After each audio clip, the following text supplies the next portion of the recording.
Piglet's Small Predicament is the second segment of the second episode of the first season of My Friends Tigger and Pooh, and this one is really sweet. Piglet looks adorable. He looks kind of squeaky. I don't know if that makes sense, but he looks like the surface of him would squeak if you rubbed him.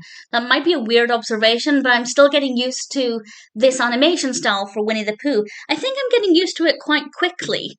But it is a little bit different. But nevertheless, Piglet does look very cute. And Piglet is supposed to be watching Winnie the Pooh's pot of honey while the others play a ball game. They did invite Piglet to play, but Piglet was too small, so he decided to just watch Pooh Bear's honey pot and be a cheerleader instead.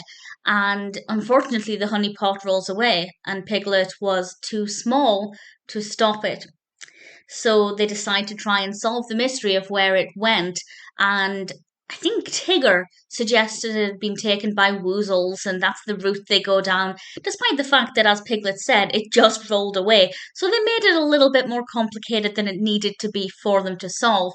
But nevertheless, it's a nice enough story, and the main message is that little people can do important things. I won't say exactly how we get to that conclusion, but Piglet is able to do something to help solve the mystery, and it's really sweet. Piglet is often the source of that message. In pretty much every Winnie the Pooh series, there'll be a story that focuses on Piglet being or feeling too small for certain activities, and then getting the message that size doesn't matter, you're still important and you can still do great things. And this is a good example of that.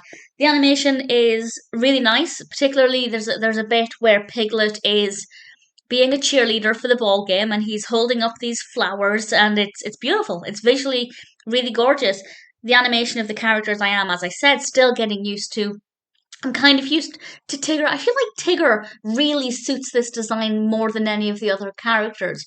Not that the others look bad, but Tigger I just feel was so easy to get used to. Piglet does look quite squeaky, but quite cute as well. A very beautiful, vibrant pink colour, so I'm quite happy. It's not the most interesting narrative. It does feel a little bit of a stretch for them to make a mystery out of the rolling honey pot, but it developed well enough, and I quite enjoyed it. It might not be my favourite so far, but Piglet's Small Predicament is still a good episode of My Friends Tigger and Pooh.